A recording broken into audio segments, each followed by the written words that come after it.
Welcome to Supply Chain Challenge Judge Training. It's Elmer Santos, Assistant Robofest Director. I will be doing the training for you today. Here's our agenda. We're going to go over the game scenario, synopsis, and definition, then talk about judge roles and responsibilities. Next, we will cover the how to set up the field and unknown factors. Then we'll get into the robot impounding process, talk about violations, resets, how to end the run, talk about the specific round procedures, how to play 2 rounds, give some examples of the task and factors, cover the scorecard in detail, and then do some specific examples and answer some frequently asked questions. This is the scenario for this year's game. Supply chain is broken. The port is jammed up, the stores are empty, and there are many obstacles. Autonomous robots are needed to clear the obstacles, bring order to the port, restock the store. For junior division, the location of objects will be unveiled at the start of a 30-minute work time. For seniors, some will be still unknown until after impound. Yeah, here's the visual of the game. The field starts out like this. And then ideally for full points, it would look like this. You've taken, for it to be successful, you've taken the cans to the port and stacked them in the right order. The batteries have been removed from the table. Balls have been put in the store. 2 minutes are given for a round. 1 full reset is allowed. All tasks must be done autonomously. There'll be unknown tasks and factors unveiled 30 minutes before, just before the 30-minute work time. Those include starting orientation of the robot, remaining object locations for junior division, the stack order of the cans, the game ending task. Also, please note some items may be added to the game ending task. Next, I'd like to do some definitions. What we call a field is all materials, including the 6-foot table, store, and objects. Port is a rectangular taped area on the northwest corner of the table. Store, it's a structure made of robot beams or other materials, which is sitting on the floor, taped to the table. A can, it represents shipping containers, which are moved and stacked for maximum score. Tennis balls, they represent goods, which need to be moved from the store, maximum score. Batteries represent trash objects. They need to be moved off the table, maximum score. Start zone, that's the square area, southwest corner of the table. That's where the robot starts. That's what we call the scorecard, and that's what we're gonna use. The judges will use to calculate all the points after a run, and this should be verified by team. UTF stands for unknown tasks and factors. They will be announced prior to the 30-minute work time for each round. They include robot start orientation, the location of some objects, and game ending task. Please note that they're not printed to scale. Work time, that's a 30-minute period before each round, where teams can adjust their programs according to the UTF and practice. Hit, that's the area of team tables where only team members are allowed during the competition. Impound, that's the process of inspecting each team's robot for compliance, placing it in an impound area. The impound area is a table where all robots are placed after inspection and remained until instructed to remove for the team run. The robots are then returned to the impound after the run is over. What we call a run is a 2-minute period where the robot completes the missions on the field. And a round, it's basically 1 run completed by all the teams, abbreviated by R1, R2. Judges, roles, and responsibilities. First and foremost, please review all the game available website. Prepare verified initial placement of markers for the known objects on official tables and the practice table. Prepare placement of markers for unknown tasks and factors at the appropriate time. Proctor the teams, make sure no adults are in pits, no contact with adults, and make sure teams are sharing. Judges are also responsible for impound robots and for reviewing the UTF sheet for each round to ensure the correct starting orientation game ending task. Judges should work with their partner judge to guide the team at the start of the run, watch for violations, reset the field if reset is requested, score the run. And lastly, review the scorecard with the team for agreement, sign it, and get it to the scorekeeper. This is the playing field setup. Note that hole reinforcement stickers are used to mark the location of these objects.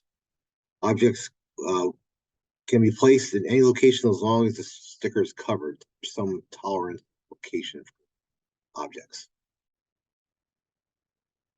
Please label the stickers or make sure they're labeled to indicate what type of object. For example, RC for red can, bat for battery, T for tennis ball. Yeah, just note that, ball and battery start with B, so make sure you use a B.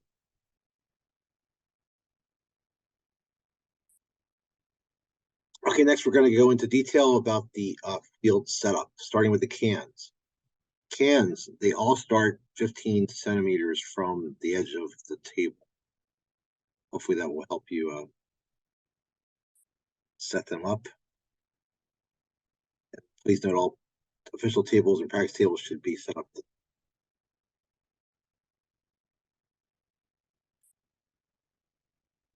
Yeah, each of the cans will have an unknown east-west direction, so those will have to be set up at the start of work time for both senior and junior. Tennis balls. Note that 2 of the tennis balls, these 2, are in fixed locations, so you should not have to move those locations. However, the 3rd ball, it varies in D dimension, so be prepared to adjust that according to the EF. Batteries, they are fixed in the east-west direction, but they will vary north to south.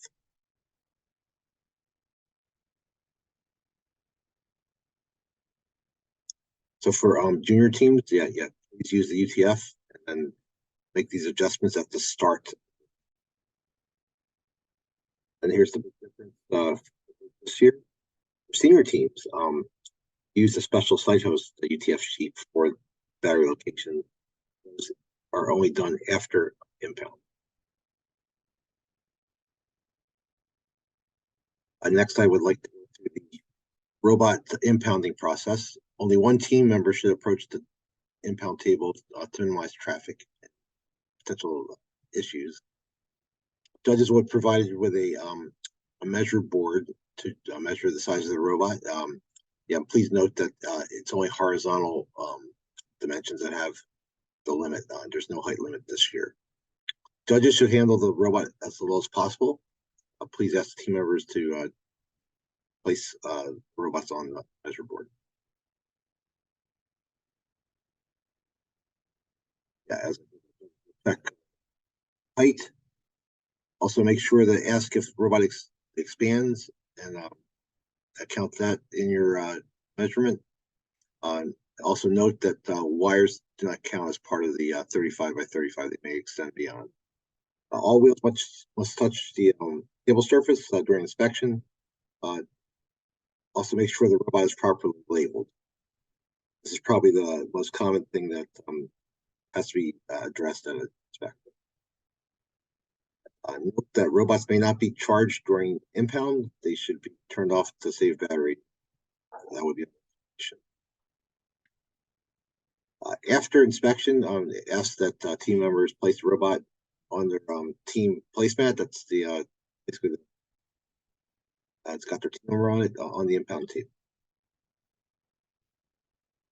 Next, we'd like to talk about violations, resets, and the end of run. So as a judge, basically you're watching for mainly for violations to occur. At that point, you have to stop the game. Basically, if the human touches the robot or field materials, or the robot falls off the table, those are kind of the main things. There may be some other activities determined as well. At that point, the team can request a one-time full reset. There's a small penalty. If the reset is selected, the time will continue to run while the judges reset the table. Judges may ask the team if a reset is requested, but the final decision belongs to the team.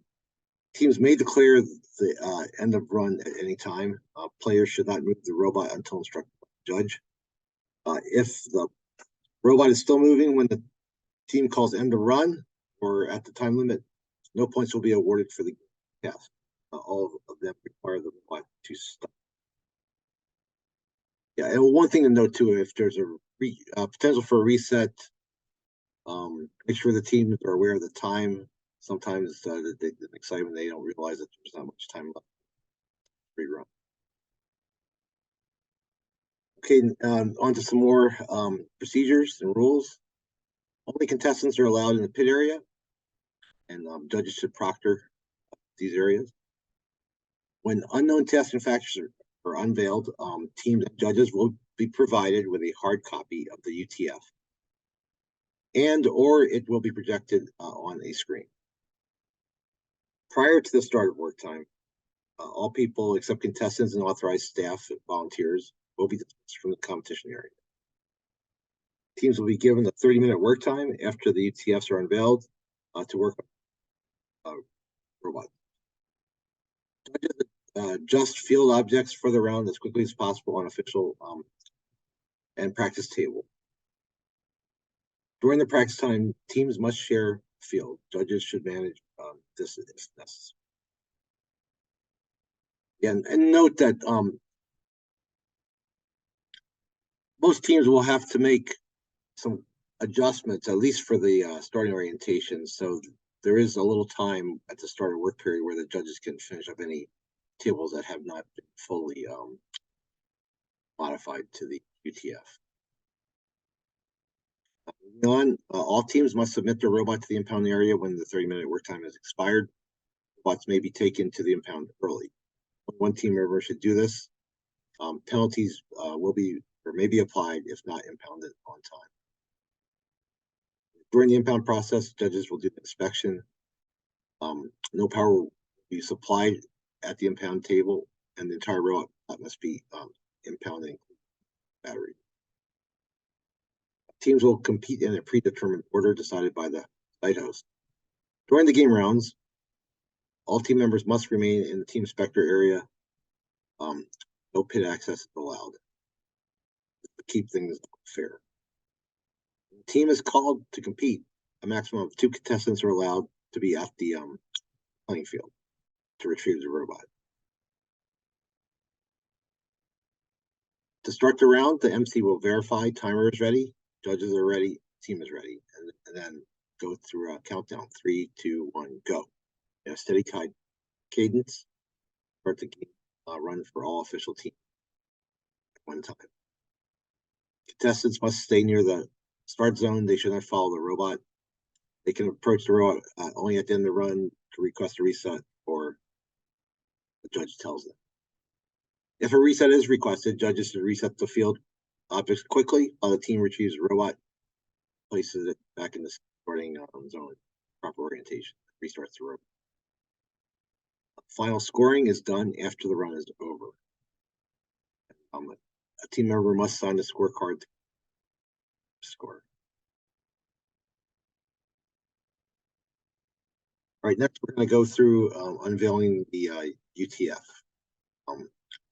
Ideally, you display the UTF on a screen to do the announcements. Teams will receive a hard copy. The site host may choose to place a hard copy on each team's pit table during review to save time and to ensure that each team receives a copy. For senior division, there's a thing called a senior host sheet. Please do not show or share that. Teams may ask questions for clarification before the teams are dismissed and also throughout the work time. So please help them understand what is required. All right, next, have a couple examples of UTFs. And this first example, it's a junior example. First off, robot starting orientation facing east. We've got a little reference to show you the direction, so east in this case. Object locations, all the unknown object locations will be in this little boxed area. Stack order the cans, that will be given here. Then game ending task. Robot must be stopped with a sensor position over the north edge of the field. So in this case, highlighting here. If there are any questions, basically my advice is just to make sure that the site host communicates a common understanding to all the teams. As long as it's consistent, yeah, it's good. A senior, very similar. Just wanted to note some of the major differences. First off, the E and F dimensions are not unveiled, just simply the range of possibilities. Secondly, for game ending tests, they will tend to be difficult. In this case, there's a math that they have to do and split on. Here.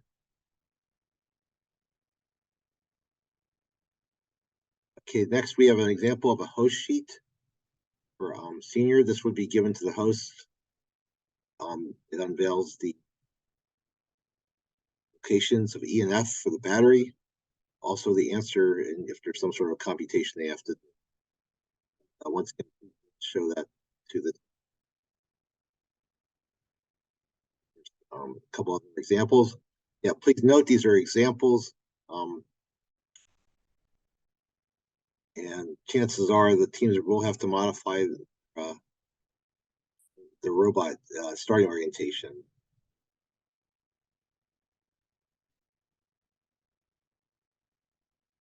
Okay, next up we have the scorecard. Before the run, please fill out the top section to make sure the necessary information is there. Yeah, particularly like the round numbers, team number, that really helps with any issues.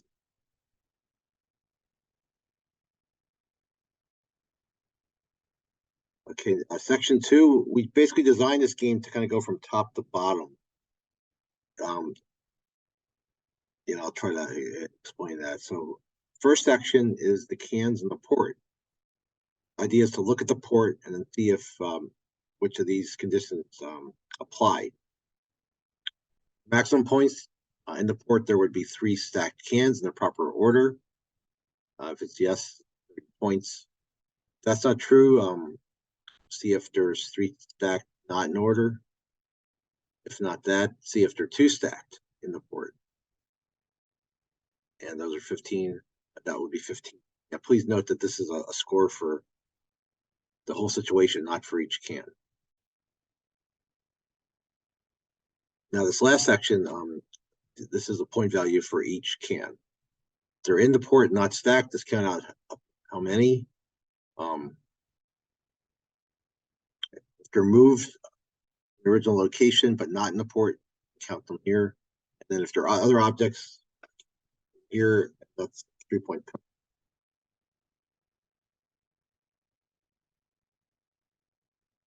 Maximum 30 points. We'll go into details next. If a can is in the port, any part of the can is past the outside boundary, upright or on side, then it counts. So we're pretty generous with the scoring. This is an example here. For stacked, the bottom can must be touching the table. Cans must be touching each other only at the tops or bottoms of the cans. Stacked in order, just has to match the order in the ETF for maximum score.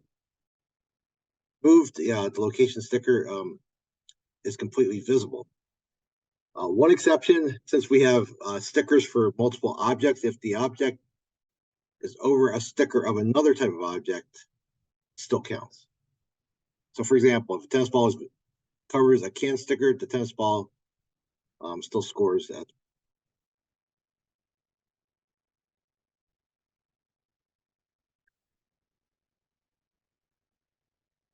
Scorecard section 2. Balls in store. We've made a recent rules change that the definition is the ball is inside the store perimeter, including the airspace above. Previously, we said it had to touch the floor, but we're going to be more generous and allow anything inside the perimeter. So if it's in the store, 8 points per ball. Balls moved but not in the store, 4 points, and other objects get a penalty of 3 points. And then once again, balls can only be in one state, either in the store, moved, or moved. Moving on to section 3, batteries. They're either removed from the table, 8 points apiece, or they can be still on the table, but moved from their original location. If that's true, then it's 5 points apiece. Maximum 24 points.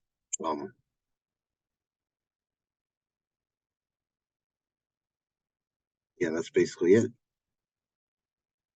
Okay, the last sections. First off, game-ending mission achieved. 10 points. Yeah, just make sure that matches the UTF for the specific round. Robot remains intact during the run. Basically, if it hasn't unintentionally dropped any parts, get credit for that. If there's a reset, it's -3. If they get maximum points, all missions are completed. Or make sure you take note of the time. It's the only time you would use that box. When you're all done, calculate the score and review with the team for agreement. Make sure they sign the scorecard and you sign it as well. And turn it into the scorekeeper for the next. Next up, some frequently asked questions. First one would be, a player failed to start the robot. Can they retouch it to start?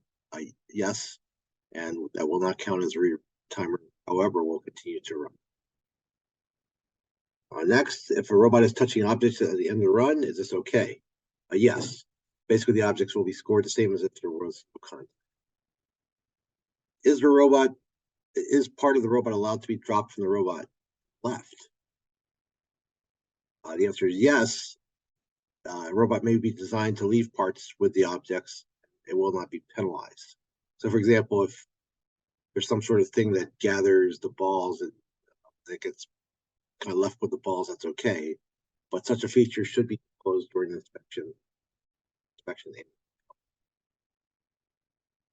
Are teams allowed to use alignment guides to position the robot in the start zone? Yes, but such a feature should be disclosed during inspection.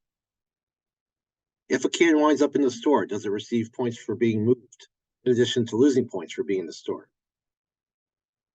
The can in the store will receive 3 points for being moved and then lose 3 points for other objects in the store. Net of 0. In the same vein, battery will receive appropriate points for table. Battery will receive the appropriate points for removed from the table or moved from the location, and then -3 ending up in the store for for a net of 5 or 2 points, respectively. Next up, I want to go through some specific scoring examples. And I'm not going to play the video because really the scoring is done after the round is complete. So judges, just remember, the one thing you need to note during the round is if there was a reset. Everything else can be scored afterwards. So here's an example. In this case, as I outlined before, we start with the cans in port. 2 cans in the port, not stacked. 1 was moved, right there. Balls, 3 in the store. Batteries, 3 removed. Game ending task was not achieved. In this case, I think it had to be on one of these edges. It was not. Robot as intact, and no reset. In this case, we're 73.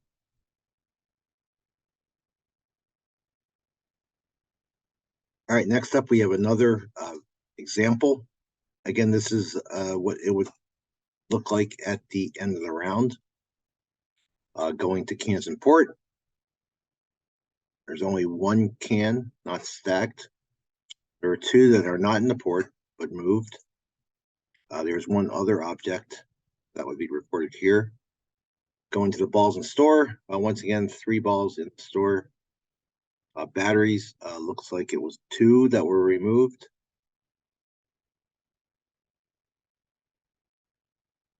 1 that was on the table but from the original location. So this is an example where this battery counts for both points, plus points and the penalty.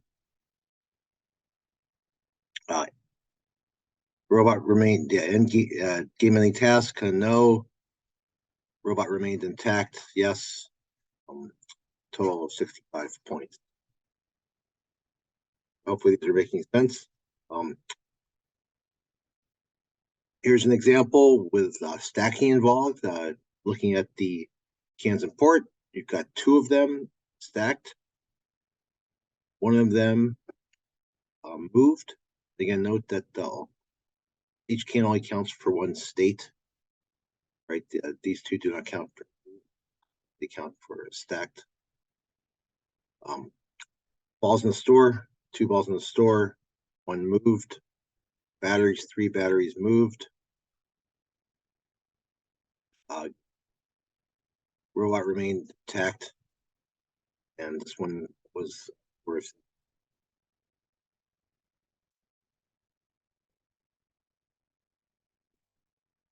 Last example,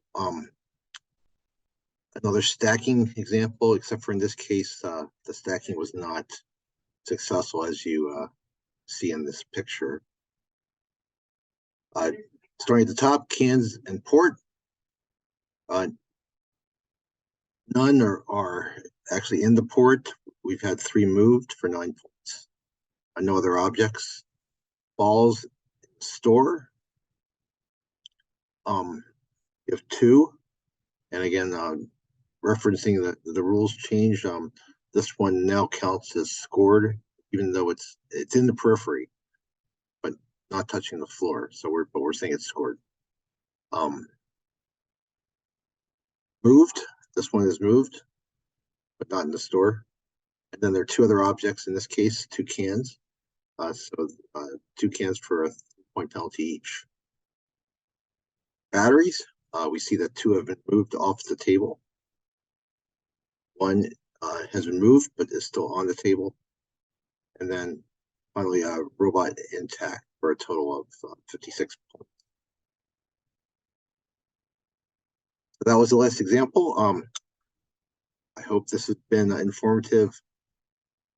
If anyone has questions, feel free to contact me at esantos@ltu.edu.